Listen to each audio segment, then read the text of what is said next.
आजचा हा व्हिडिओ मित्रांनो तुम्हाला विचार करायला लावणार आहे. कारण आतापर्यंत मागच्या 4 वर्षामध्ये 5 वर्षापासून तुम्ही ट्रेडिंग करत आहात. 2026 हे नवीन वर्ष उजडायला आलेलं आहे, तरी सुद्धा तुम्हाला अजूनही प्रॉफिट मिळालेलं नाही. खरं तर तुम्ही विचार करा की मी इतके वर्ष ट्रेडिंग करतोय तरी सुद्धा मला प्रॉफिट का होत नसेल. जर तुमच्या डोक्यात आलं असेल की तुमच्या काही चुका आहेत, तर तुमच्या त्या कशा पद्धतीने सुधारायच्या किंवा 2026 या वर्षामध्ये आपण या चुका टाळून कशा पद्धतीनं प्रॉफिट मिळवू शकतो, याच्याबद्दल आजच्या व्हिडिओमध्ये आपण माहिती घेणार आहोत. मित्रांनो, याचे काही नियम आहेत. या नियमांचा जर योग्य पद्धतीनं तुम्ही वापर केलात किंवा हे जर नियम पाळले तर याच्यापेक्षा वेगळं काही करण्याची तुम्हाला गरज भासणार नाही. आपण जास्त वेळ तुमचा घेणार नाहीये. प्रत्येक नियम तुम्हाला समजावून सांगण्याचा मी प्रयत्न करतोय आणि या नियमाच्या सहाय्याने जर तुम्ही ट्रेडिंग करत असाल, निश्चितच 2026 हे वर्ष तुमच्यासाठी प्रॉफिटेबल वर्ष राहू शकतं. नियम पहिला आहे की पहिल्यांदा अजूनही तुम्हाला संधी आहे की तुमच्याकडे आतापर्यंत बऱ्याच बेसिक गोष्टी तुम्हाला माहीत नाही आहेत. तर आपला नियम पहिला आहे की जास्तीत जास्त पुढच्या 1 ते 2 महिन्यामध्ये जेवढं शिकता येईल तेवढं शिकून घ्या. तुम्ही म्हणाल सर आम्ही आतापर्यंत भरपूर शिकले. तुम्ही आतापर्यंत भरपूर शिकलेला आहे, अगदी मान्य आहे, पण तुम्ही कधीही प्रॉफिट मिळावं या उद्देशानं कधीही शिकला नाही आहे. तुमच्या डोक्यात एकच होतं की माझं गेलेला लॉस जो आहे तो मला भरून काढायचा, एवढ्या उद्देशानं तुम्ही फक्त ट्रेडिंग करत आलात. तर पुढचे 1-2 महिने जास्तीत जास्त व्हिडिओ पहा, जास्तीत जास्त प्रत्यक्ष चार्ट बघा आणि ॲनालिसिस करा. किंवा जे तुम्ही व्हिडिओ पाहतात, ज्याची तुम्हाला स्ट्रॅटेजी एखादी आवडते की जी तुम्ही स्वतः बनवलेली असेल, तर या स्ट्रॅटेजीवर पहिल्यांदा काम करा. प्रत्यक्ष कशा पद्धतीनं वर्क करते त्या आणि त्याच्यानंतरच तुम्ही प्रत्यक्ष ट्रेडिंग करायला सुरुवात करा. दुसरा नियम आहे कोणाच्याही टिप्स घेऊ नका. मित्रांनो, टेलिग्राम चॅनल असेल, व्हॉट्सअप ग्रुप असेल किंवा तुम्हाला फोनवर बरेच लोक ऑप्शन ट्रेडिंगचे बरेच कॉल देताना आम्हाला पाहायला मिळतात. आणि तुम्ही बघितलं असेल, इंदोर असेल, इकडं गुजरात असेल किंवा अजून कुठून तुम्हाला बरेच कॉलवर या ठिकाणी टिप्स येतात आणि या टिप्सच्या नादानं आपण आपला फंड झिरो करताना आपल्याला पाहायला मिळतो. बऱ्याच जणांचा हा खूप मोठा अनुभव आहे. ते लोक पहिल्यांदा तुम्हाला एखादा कॉल दिल्यानंतर थोडेसे रिस्क घ्यायला लावतात आणि तुम्हाला कधी कधी प्रॉफिट पण बऱ्यापैकी होतं आणि पुढच्या 4-5 महिन्यानंतर तुमचा पोर्टफोलिओ झिरो होतो. हा खूप जणांचा अनुभव आहे. त्यामुळे मित्रांनो, 2026 मध्ये एक ठरवा की मी याच्या नादी अजिबात लागणार नाही.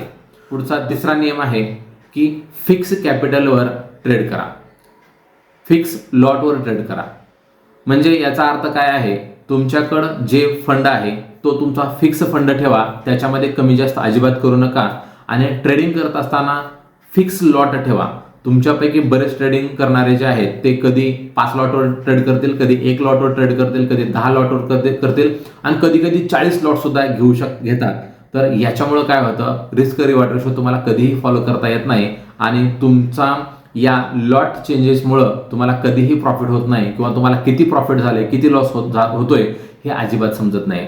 हा नियम लिहून ठेवा. लक्षात घ्या, मी जे तुम्हाला नियम सांगतोय हे नियम कुठेतरी लिहून ठेवा, जेणेकरून तुम्हाला मी काय सांगतोय आणि तुम्हाला काय करायचं हे तुमच्या लक्षात येऊ शकतं.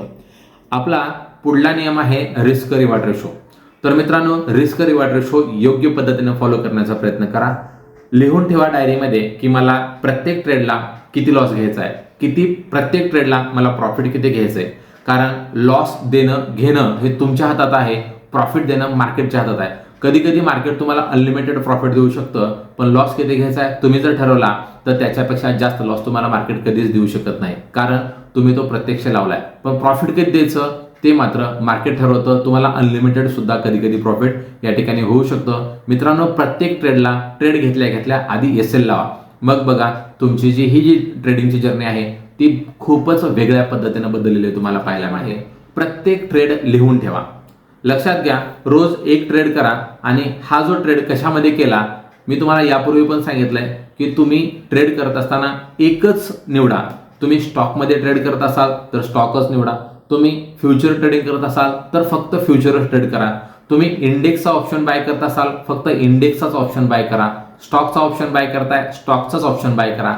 याच्यापेक्षा वेगळं काही करू नका. कधी हा ऑप्शन, कधी तो, कधी ते या पद्धतीने जर करत असाल तर तुम्हाला कधीही प्रॉफिट होत नाही. त्याच्यामुळं सगळ्यात महत्त्वाचं आहे, जो तुम्ही ट्रेड घेताय तो लिहून ठेवा आणि तो ट्रेड तुमच्या रोज फिक्स त्याच्यामध्ये ट्रेड करा. म्हणजे तुम्हाला प्रॉफिट होण्याची शक्यता ही वाढते आणि त्या एखाद्या स्टॉकबद्दल किंवा एखाद्या इंडेक्सबद्दल तुम्हाला अधिक ज्ञान मिळतं, जेणेकरून तुम्हाला थोडंसं ट्रेड करताना थोडंसं कम्फर्टेबल वाटतं. आपण जे ट्रेड करतोय, जो प्रॉफिट किंवा लॉस होतोय तो रोज एका व्यक्तीला दाखवत चला, ज्याच्यावर तुम्हाला वाटतं की मी याचा आदर करतो. तुमचा मित्र असेल, तुमची बायको असेल, तुमचा भाऊ असेल, तुमचे वडील असेल, तुमची आई असेल, ज्याच्याबद्दल तुम्हाला मनातून ज्याच्याबद्दल आदर आहे, अशा व्यक्तीला रोज तुमचा ट्रेडिंग संपल्यानंतर, मार्केट क्लोज झाल्यानंतर जो लॉस आहे किंवा जे प्रॉफिट तुम्हाला मिळतं ते दाखवण्याचा प्रयत्न करा. त्याचा स्क्रीनशॉट त्यांना पाठवा, त्यांना सांगा, त्यांच्याशी चर्चा करा की आज मला इतका प्रॉफिट झालाय, मला आज इतका लॉस झालाय. लक्षात घ्या, हे करण्याचं काय कारण आहे, ज्या दिवशी तुम्हाला लॉस होईल ना त्या दिवशी तो स्क्रीनशॉट मला कुणाला तरी पाठवायचा आहे, या भीतीनं तुमचा पुढचा लॉस होणं बंद होईल. लक्षात आलं बघा. किंवा ज्या दिवशी तुमचा स्क्रीनशॉट पुढच्या व्यक्तीला जाणार नाही त्याच्याकडून तुमच्याकडे चौकशी होऊ शकते, आज स्क्रीनशॉट का आला नाही, किती प्रॉफिट झालं, किती लॉस झालं, काय प्रॉब्लेम झाला, त्याच्यावर तुम्हाला चर्चा करता येऊ शकते. जर तुम्ही हा नियम योग्य पद्धतीने पाळला तर जो तुमचा अनलिमिटेड जो एका दिवसामध्ये जो लॉस होणार आहे तो 100% या ठिकाणी स्टॉप होऊ शकतो. कारण समजा तुम्ही ठरवलेलं आहे की मी 5,000 रुपये लॉस घेणार आहे, 1,000 रुपये लॉस घेणार आहे, असं आपण ज्या व्यक्तीला जे स्क्रीनशॉट टाकतोय त्याला आधी सांगा की माझा लॉस हा 1,000 रुपये मी ठरवलाय, याच्यापेक्षा मी लॉस घेणार नाही. आणि ज्यावेळेस तुमचा लॉस 1,000ला क्रॉस होईल त्यावेळेस तुमच्या मनामध्ये कुठेतरी भीती निर्माण होते की मला हा स्क्रीनशॉट पुढच्या व्यक्तीला पाठवायचा आहे, त्याच्यामुळं मी माझा लॉस याच्यापेक्षा पुढे घेणार नाही किंवा मी माझा मोबाईल बंद करून टाकेन. आणि स्क्रीनशॉट पाठवताना मार्केट क्लोज झाल्यानंतर संध्याकाळी 6-7 वाजता पाठवा, जेणेकरून तो स्क्रीनशॉट आहे तो योग्य पद्धतीने त्याच्यापर्यंत पोहोचेल. किंवा तुम्ही प्रॉफिट झाला किंवा लॉस झाला दुपारी स्क्रीनशॉट काढून ठेवा आणि पुन्हा नंतर ट्रेड करून तुमचं आहे ते कॅपिटल झिरो करा, असं नका करू. तर मार्केट क्लोज झाल्यानंतर किंवा प्रत्यक्ष त्या व्यक्तीला रोजच्या रोज तुमचा मोबाईल दाखवा, मी आज हा ट्रेड घेतला, हे दाखवाच. हा जर तुम्ही नियम फॉलो केला ना तर तुमची ट्रेडिंग जर्नी ही 100% चेंजेस होते. कारण तुम्हाला प्रॉफिट किती झाले, लॉस किती झाला हे पुढच्या व्यक्तीला सांगितल्यानंतर आपल्या मनातलं जे दुःख आहे किंवा लॉस झालेलं जे काय वाटतं त्याच्याबद्दल चर्चा करता येते, नवीन काहीतरी तिथं शिकायला मिळतं. आणि हे मात्र करा म्हणजे करा. सगळ्यात महत्त्वाचा जो नियम आहे तो रोज ट्रेड अजिबात करू नका. लक्षात घ्या, ज्यावेळेस तुम्ही रोज एकच ट्रेड घ्यायचा विचार करता त्यावेळेस मात्र हा पुढचा नियम आपोआप येतो, तुम्ही रोज ट्रेड करत नाही. कारण तुम्ही एखादी स्ट्रॅटेजी तयार केली असते किंवा तुम्ही ठरवलं असतं की मी या पद्धतीनं मार्केटमध्ये सिच्युएशन झालं तरच ट्रेड करणार आहे, आणि एखाद्या दिवशी जर नाही झाली तर अजिबात ट्रेड करू नका.